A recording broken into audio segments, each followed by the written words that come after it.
반갑습니다. 정전 이야기꾼 방길튼 교무입니다. 이번 시간부터 사리 연구에 대해서 살펴보도록 하겠습니다. 사리 연구도 정신수양처럼 요지, 목적, 결과로 구성되어 있는데요. 이 중 사리 연구 요지는 크게 두 단락으로 대별할 수 있습니다. 첫 단락은 사와 리에 대한 정의라면 둘째 단락은 연구에 대한 정의입니다.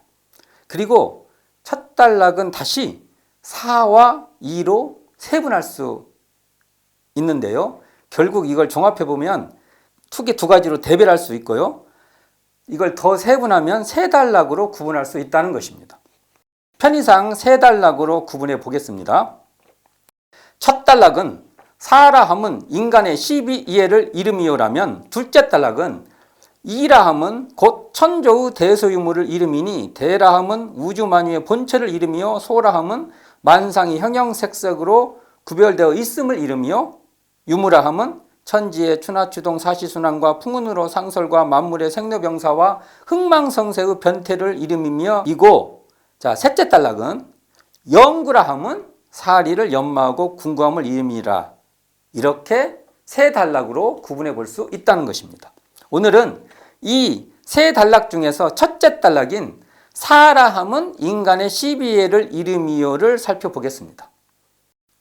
원불교 교전, 현 원불교 교전의 저본인 불교 정전에서는 이렇게 정의되어 있습니다. 사라함은 인간의 12와 이해를 이름이니라 라고 하여서 원불교 교전의 정전에 나와 있는 12이해로 뭉쳐져 있는 것이 불교 정전에는 12와 이해로 구분해서 표현하고 있다는 것입니다.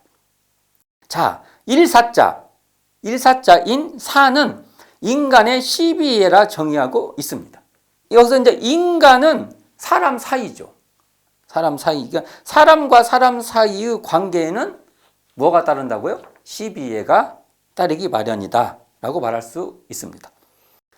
자, 12이해는 오를 시, 그를 비, 이로울 이, 해로울 해로 이것을 12와 이해를 12해를 상응적으로 서로 시와 이, 그 다음에 비와 해 이렇게 상응적이죠. 양쪽이 이렇게 상응적으로 대응해서 설명할 수도 있고 12이해가요 막 각각 서로 막 연결되는 거예요. 교차적으로 막 이렇게 교차적으로 막 복잡해지죠. 이런 교차적으로 이해할 수 있다는 것이죠. 자, 첫째 12와 이해를 상응관계로 파악하는 것입니다. 즉 오를 시가 이로울 이로 옳은 것은 이로운 것이죠. 그리고 그를 비가 해로운 해로 직결되는 관계입니다. 자, 이것은 옳은 일을 지으면 이로운 결과가 있게 되고 그런 일을 지으면 해로운 결과가 있게 된다는 선인 선과 악인 악과의 인과관계라고 할 수 있습니다. 자, 이걸 다시 표현해 보면요. 사은으로 다시 표현해 보면 사은에 보은하면 보은의 결과가 사은에 배은하면 배은의 결과가 따르듯이 보은은 오를 시요 그 결과는 이로울 이렇게 된다고 말할 수 있고 배은은 그를 비요 그 결과는 해로울 해라고 대칭적 상응 관계로 이걸 파악하는 것입니다. 명료하죠? 이렇게 대칭적 관계로 하면 명료해집니다. 자, 이게 이제 둘째인데요. 둘째는 12와 이해, 이 12이해를 상호 교차적으로 파악하는 겁니다. 12이해 각각이 막 상호적으로 교차해서 파악되니라 이건 좀 약간 복잡해요. 그러나 이런 관점도 파악을 해둬야 될 것입니다. 자, 12이해를 각각 교차해서 보는 시각은 고락의 차원과 관련을 지을 수 있습니다. 자, 정전 수행편 고락에 대한 법문에서 사람이 이 세상에 나면 싫어하는 것과 좋아하는 것 두 가지가 있으니 하나는 괴로운 고요. 자, 괴로운 고가 하나 나왔고요. 둘은 즐거운 낙. 고락이 등장했죠. 자, 이 고락에 대한 법문에서 소태산 대종사께서는 또 구분해 주십니다. 고락을 어떻게 구분하냐? 영원한 고락, 변하는 고락, 또 정당한 고락, 부정당한 고락 이렇게 밝혀줄 수가 있습니다. 이걸 더 세분하면 이렇게 됩니다. 첫째, 영원한 고. 둘째, 영원한 낙. 셋째, 낙이 변해서 고가 되는 낙변고. 그 다음에 넷째, 고가 변해서 낙이 되는 고변낙. 그리고 다섯째, 정당한 고락. 여섯째, 부정당한 고락. 이렇게 또 세분하면 6개로 고락을 설명할 수 있죠. 6 상황으로. 자, 결국 고락에 대한 법문의 관점으로 볼 때 12이에도 고락의 다양한 모습이다. 이렇게 볼 수 있는 것입니다. 한번 이제 예를 한번 들어보게요.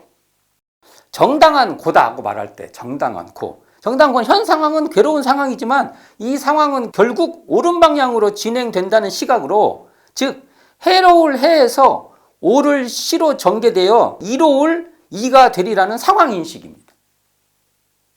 또 부정당한 낙은요, 지금 당장은 이로운 듯 해도 지금 당장 이롭죠. 좋아요. 그러나 결국은 그르게 된다는 시각으로 이게 이로울 이에서 그를 비로 전개되어서 해로울 해가 되리라는, 궁극적으로 해롭게 된다는 거죠. 그렇게 되는 상황인식이다. 이렇게 설명할 수 있죠. 자, 대종경 인두품 17장에서 소태산 대종사께서는 고락이 교차되는 현상들을 해생어은, 은에서 해가 나온다는 이 상황으로 설명해 주고 있습니다. 자, 이걸 한번 봉독해 보겠습니다. 이공주 사례기를 제가 저번에 이웃집 가난한 사람에게 약간의 보시를 하였사더니 그가 그 후로는 저의 집 일에 몸을 아끼지 아니하오니 복을 지을 것이 없고 지으면 받는 것이 그와 같이 역력함을 알았나이다. 대종사 말씀하시기를 그대가 복을 지으면 받아지는 이치는 알았으나, 자, 이런 대목이 중요합니다. 잘못하면 그 복이 죄로 화하는 이치도 아는가. 공주 사례기를 복이 어찌 죄로 화하겠나이까. 대종사 말씀하시기를 지어놓은 그 복이 죄가 되는 것이 아니라, 자, 이게 중요한 말입니다. 복을 지은 그 마음이 죄를 짓는 마음으로 변하기도 한다 하미니, 범상한 사람들은 남에게 약간의 은혜를 베풀어 놓고는 그 관념과 상을 놓지 못함으로 저 은혜 입은 사람이 혹 그 은혜를 몰라주거나 배운 망덕을 할 때는 그 미워하고 원망하는 마음이 몇 배나 더하여 지극히 사랑하는 데서 도리어 지극한 미움이 일어내고 작은 은혜로 도리어 큰 원수를 맺음으로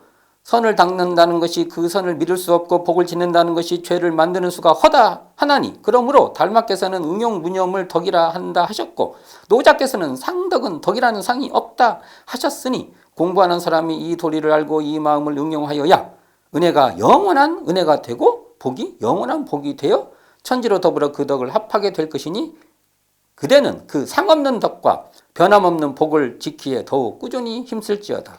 자, 이 대목에서 살펴볼 게 참 많습니다. 자, 한번 살펴보겠습니다. 복을 지으면 이건 옳은 거죠.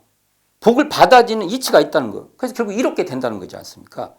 또 이럴 뿐만 아니라 그 복이 죄로 화하는 그 복이, 그 옳은 것이요, 죄로 화해요. 해롭게 돼요. 죄로 화하는 이치도 알아야 한다는 것입니다. 이게 은혜에서 해가 나온다는 뜻을, 은혜에서 해가 나온다고 하면 은혜에서 어떻게 해가 나와요? 은혜에서 해가 나오면 안 되지 않습니까? 근데 은혜에서 해가 나온다는 뜻을 어떻게 말씀하시냐면 지어놓은 복이 죄가 된다는 것이 아니라, 자, 이 대목이 중요합니다.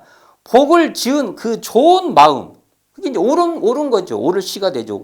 그 좋은 마음이 죄를 짓는 그런 마음으로 변하기도 한다는 거죠.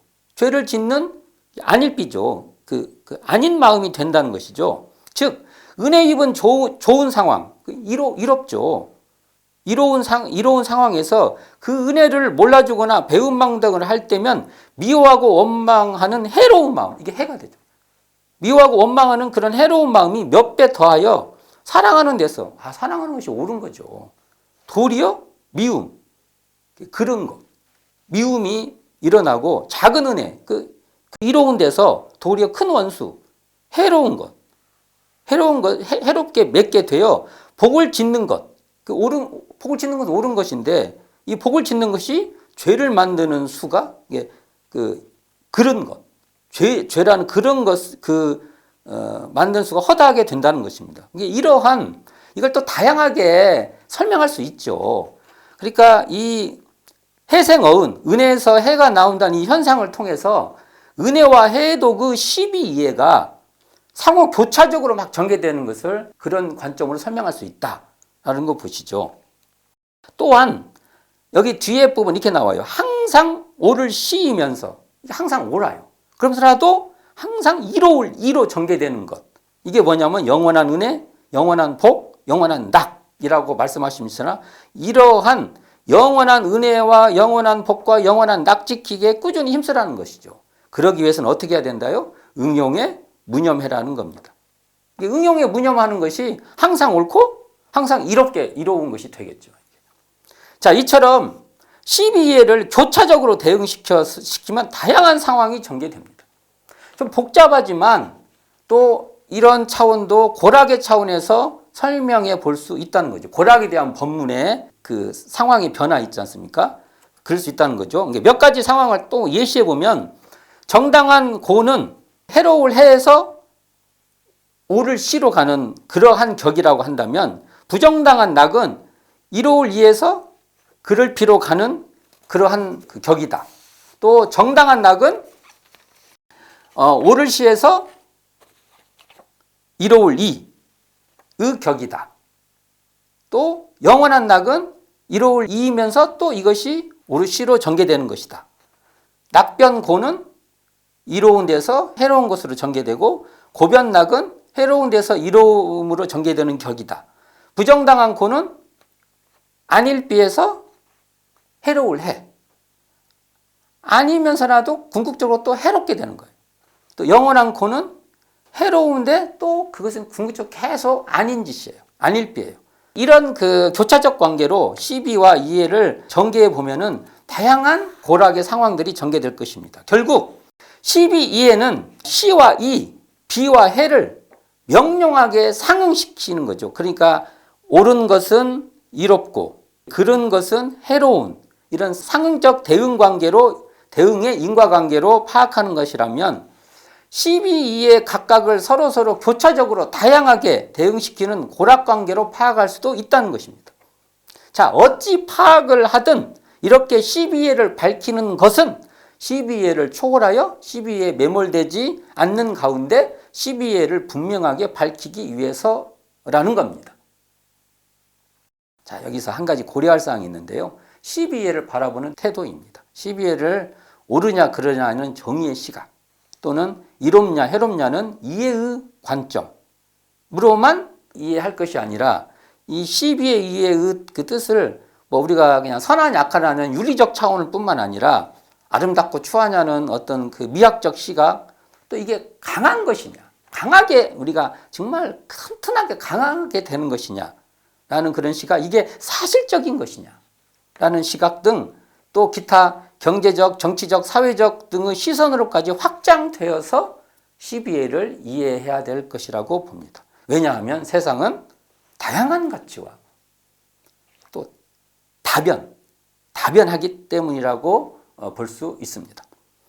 자, 오늘은 사리연구의 사란 무엇인가?